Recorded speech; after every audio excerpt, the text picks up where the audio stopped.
doomu Mauritanie bi di Seydou Ould Tah daal dinañ ko fal nag moom moo nekk directeur général bu banque africaine de développement di BAD ñu ngi doon amal nag assemblée générale yooyee ci ñaar fan ak juróom-benn ba fanweeri fan ci weeru mai ci Abidjan ca réewum Côte d'Ivoire daal dinañ ko fal mu daal di am lu tolloog 76,18% moom nag moo wuutu doomum Nigéria bi nga xam ne moo jiite woon BAD di docteur Akinwumi Adisa ki nga xam ne jot na diriger banque boobu. lu tolloog fukki at kii dee di Seydou Ould Tah daal dinañ ko choisir ginnaaw bu gouverneur BAD yi doon amaloon la nga xam ne moom mooy fat boobee mu jiitu candidat yi nga xam ne ñoo doon xëccoog moom ñu nemmeeku ci doomub Sénégal di Amadou Hott doomub Zambie di Samuel Mounzele Maybo ak doomub Tchad di Mahamat Abbas Toli ak benn ku jigéen di doomub Afrique du Sud di wuyoo ci turu Bachou Boulil Swadzi Shabalala ñu gis ne nag mandaam bi juróomi weer ñu gis ne nag mandat président bu bees bi juróomi at lay doon boo xam ne mën nañ ko yeesalaat ci gàttal daal su moytuwulee kii di doomu Mauritanie di Seydou Ould Tah dina am lu tolloog fukki at ci boppub institution boobee.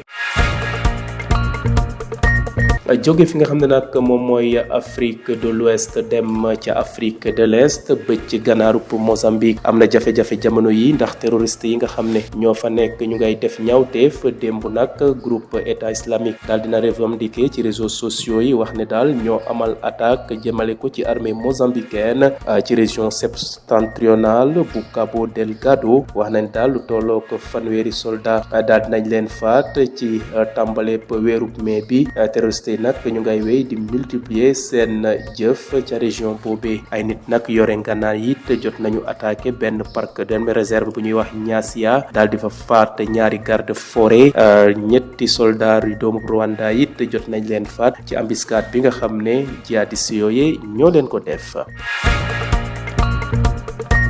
jeexalee xibaaru bitim réew yi ca fa nga xam ne moom mooy Afrique du Nord paramilitaire force soutien rapide yooyee daal dinañ wax ne daal teg nañu loxo ñaari ville ya nga xam ne ñu nga nekk ca région bu Kordofan nekk ca bëj soowu réewum Soudan réew moomee nga xam ne nag ñu nga nekk ca guerre waaye choléra bi daal dina fa dugg bul faat fa lu tolloog juróom-ñaar fukki doomu aadama ci ñaari bés yi weesu ginnaaw nag bu loolu amee paramilitaires yi daal dinañu fësal communiqué wax ne njëkk nañu teg loxo ville bu ñuy wax Dibéba nekk ca état bu sud Kordofan biñ ca jógee nag ñu daal di tegaat loxo beneen ville bu ñuy wax Al Khoei nekk première localité bi nga xam ne moo nekk ca état bu Kordofan ouest jàpp bu ñu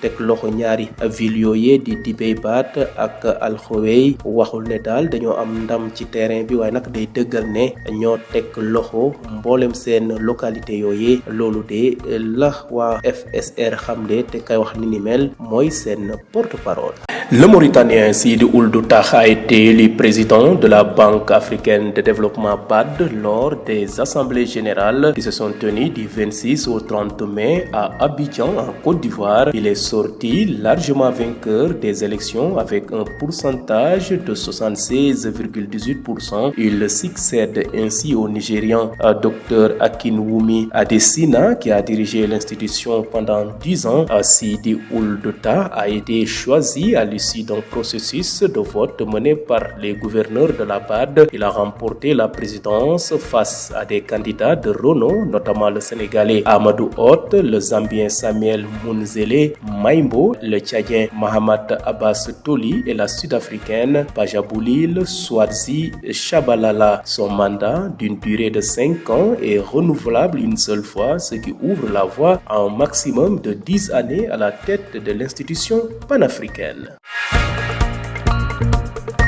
Quittons l'Afrique de l'Ouest pour l'Afrique de l'Est. Le nord du Mozambique est sous une pression grandissante des terroristes. Hier, le groupe État islamique a revendiqué sur ses réseaux sociaux 2 attaques contre les forces armées mozambicaines dans la région septentrionale du Cabo Delgado. Le bilan s'élève à une 30aine de victimes chez les soldats depuis le début du mois de mai. Les terroristes multiplient ainsi les incursions dans cette région. Les hommes armés ont mené une attaque dans la réserve de Niassa, tuant 2 rangers. 3 soldats rwandais ont également péri dans une embuscade menée par ces djihadistes.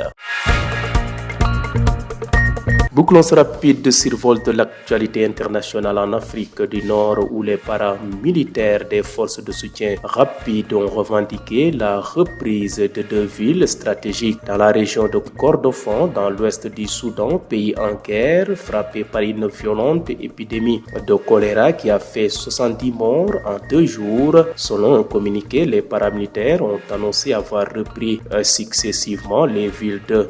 Dibeybat dans l'état du sud de Kordofan, puis d'Al-Khoei, première localité de l'état du Kordofan ouest. La reprise successive de Dibeybat et d'Al-Khoei ne constitue pas seulement une victoire sur le terrain, mais affirme le contrôle quasi total des FSR sur la majeure partie de la région du Kordofan, a déclaré le porte-parole des forces de soutien rapide.